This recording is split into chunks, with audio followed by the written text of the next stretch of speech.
Okay, this is one of the ClearPass troubleshooting step. I have configured my ClearPass in a wrongly. You can see I cannot access my ClearPass. This is my ClearPass IP. So let's see where did I configure it wrong.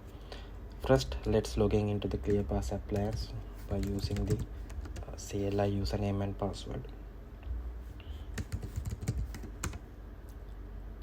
And let's see what IP did I configure.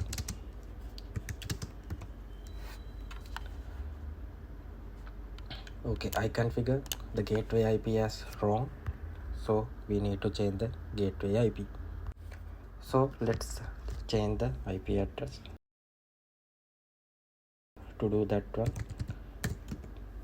we need to do the configure, and if you don't know the command, you can just press enter, so it will show you what are the available command. So for us, we need to configure the IP.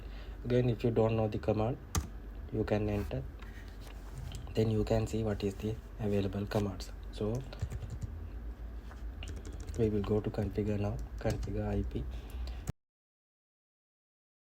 We are going to configure the management port, IP address, net mask,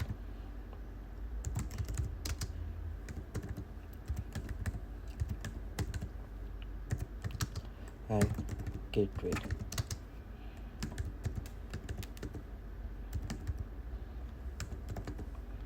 And press enter.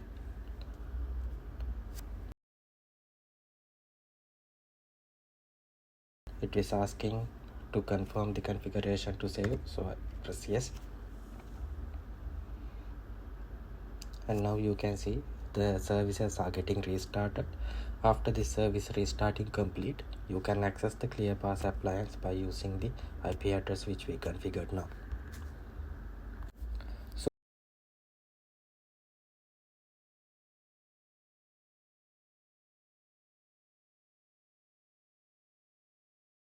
So you can see now all the services are restarted.